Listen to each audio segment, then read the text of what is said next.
Lecture audio du conte Le maître chat ou Le chat botté de Charles Perrault par Valérie Alain.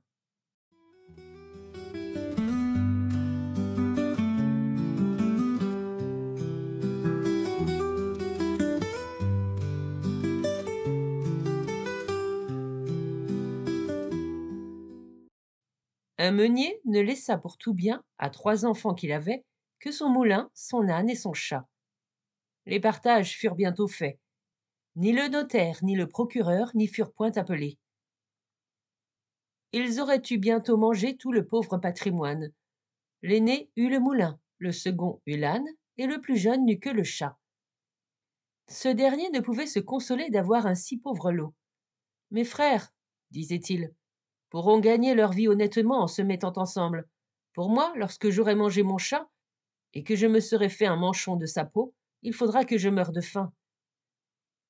Le chat qui entendait ce discours, mais qui n'en fit pas semblant, lui dit d'un air posé et sérieux: Ne vous affligez point, mon maître, vous n'avez qu'à me donner un sac et me faire faire une paire de bottes pour aller dans les broussailles, et vous verrez que vous n'êtes pas si mal partagé que vous croyez.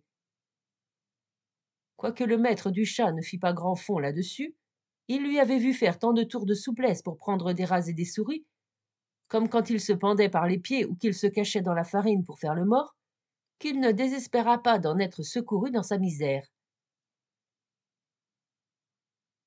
Lorsque le chat eut ce qu'il avait demandé, il se botta bravement, et mettant son sac à son cou, il en prit les cordons avec ses 2 pattes de devant et s'en alla dans une garenne où il y avait un grand nombre de lapins. Il mit du son et des lacerons dans son sac, et s'étendant comme s'il eût été mort, il attendit que quelque jeune lapin, peu instruit encore des ruses de ce monde, vînt se fourrer dans son sac pour manger ce qu'il y avait mis. À peine fut-il couché qu'il eut contentement. Un jeune étourdi de lapin entra dans son sac, et le maître chat, tirant aussitôt les cordons, le prit et le tua sans miséricorde. Tout glorieux de sa proie, il s'en alla chez le roi et demanda à lui parler. On le fit monter à l'appartement de sa majesté, où, étant entré, il fit une grande révérence au roi et lui dit: Voilà, sire, un lapin de Garenne que monsieur le marquis de Carabas, c'était le nom qu'il lui prit en gré de donner à son maître, m'a chargé de vous présenter de sa part. Dis à ton maître, répondit le roi, que je le remercie et qu'il me fait plaisir. Une autre fois, il alla se cacher dans un blé, tenant toujours son sac ouvert, et lorsque 2 perdrix y furent entrés, il tira les cordons et les prit toutes 2. Il alla ensuite les présenter au roi, comme il l'avait fait du lapin de Garenne. Le roi reçut encore avec plaisir les 2 perdrix, et lui fit donner pour boire. Le chat continua ainsi pendant 2 ou 3 mois, porter de temps en temps au roi du gibier de la chasse de son maître. Un jour qu'il sut que le roi devait aller à la promenade sur le bord de la rivière avec sa fille, la plus belle princesse du monde, il dit à son maître: Si vous voulez suivre mon conseil, votre fortune est faite. Vous n'avez qu'à vous baigner dans la rivière à l'endroit que je vous montrerai, et ensuite me laisser faire. Le marquis de Carabas fit ce que son chat lui conseillait, sans savoir à quoi cela serait bon. Dans le temps qu'il se baignait, le roi vint à passer, et le chat se mit à crier de toute sa force: Au secours! Au secours! Voilà monsieur le marquis de Carabas qui se noie. À ce cri, le roi mit la tête à la portière, et, reconnaissant le chat qui lui avait apporté tant de fois du gibier, il ordonna à ses gardes qu'on allât vite au secours de monsieur le marquis de Carabas. Pendant qu'on retirait le pauvre marquis de la rivière, le chat s'approcha du carrosse et dit au roi que, dans le temps que son maître se baignait, il était venu des voleurs qui avaient emporté ses habits, quoiqu'il eût crié aux voleurs de toute sa force. Le drôle les avait cachés sous une grosse pierre. Le roi ordonna aussitôt aux officiers de sa garde-robe d'aller quérir un de ses plus beaux habits pour monsieur le marquis de Carabas.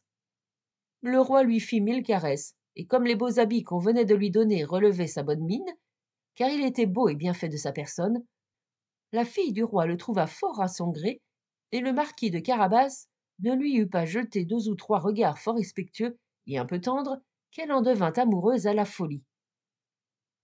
Le roi voulut qu'il montât dans son carrosse et qu'il fût de la promenade. Le chat, ravi de voir que son dessein commençait à réussir, prit les devants, et ayant rencontré des paysans qui fauchaient un pré, il leur dit: Bonnes gens qui fauchez, si vous ne dites au roi que le pré que vous fauchez appartient à monsieur le marquis de Carabas, vous serez tous hachés menus comme chair à pâté. Le roi ne manqua pas à demander aux faucheurs à qui était ce pré qu'il fauchait. C'est à monsieur le marquis de Carabas, dirent-ils tous ensemble, car la menace du chat leur avait fait peur. Vous avez là un bel héritage, dit le roi au marquis de Carabas. Vous voyez, sire, répondit le marquis, c'est un pré qui ne manque point de rapporter abondamment toutes les années. Le maître chat qui allait toujours devant rencontra des moissonneurs et leur dit: Bonnes gens qui moissonnez, si vous ne dites que tous ces blés appartiennent à monsieur le marquis de Carabas, vous serez tous hachés menus comme chair à pâté. Le roi, qui passa un moment après, voulut savoir à qui appartenaient tous les blés qu'il voyait. C'est à monsieur le marquis de Carabas, répondirent les moissonneurs. Et le roi s'en réjouit encore avec le marquis.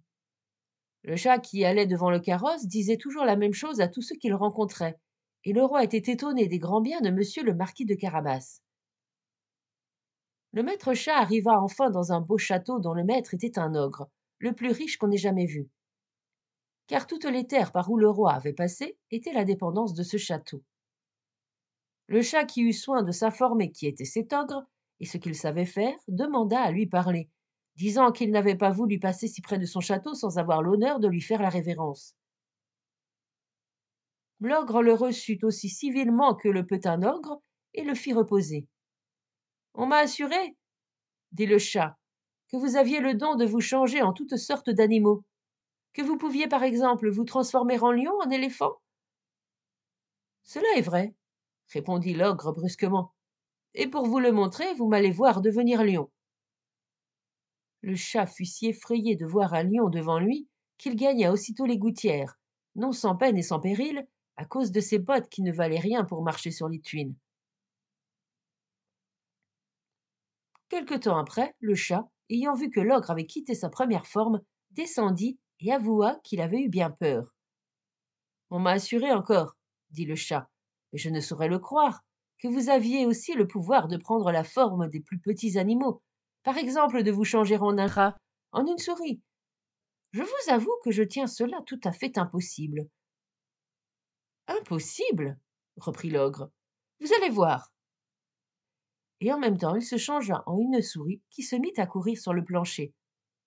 Le chat ne l'eut pas plus tôt aperçu qu'il se jeta dessus et la mangea. Cependant le roi, qui vit en passant le beau château de l'ogre, voulut entrer dedans.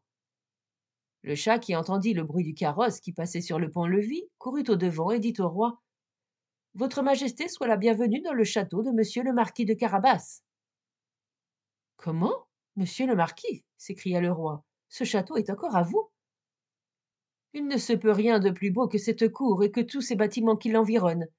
Voyons-les dedans, s'il vous plaît. Le marquis donna la main à la jeune princesse, et suivant le roi qui montait le premier, ils entrèrent dans une grande salle où ils trouvèrent une magnifique collation que l'ogre avait fait préparer pour ses amis, qui le devaient venir voir ce même jour-là, mais qui n'avaient pas osé entrer parce que le roi y était. Le roi, charmé des bonnes qualités de monsieur le marquis de Carabas, de même que sa fille qui en était folle, et voyant les grands biens qu'il possédait, lui dit, après avoir bu 5 ou 6 coups: Il ne tiendra qu'à vous, monsieur le marquis, que vous ne soyez mon gendre. Le marquis, faisant de grandes révérences, accepta l'honneur que lui faisait le roi, et dès le même jour il épousa la princesse. Le chat devint grand seigneur, et ne courut plus après les souris que pour se divertir. Moralité. Quelque grand soit l'avantage de jouir d'un riche héritage, venant à nous de père en fils, aux jeunes gens pour l'ordinaire, l'industrie et le savoir-faire valent mieux que des biens acquis. Autre moralité.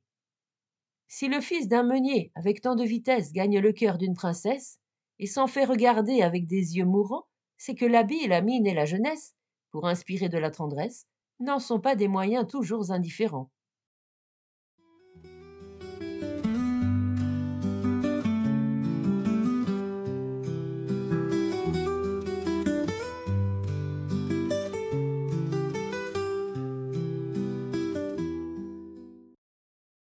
Fin de la lecture du conte Le maître chat ou Le chat botté.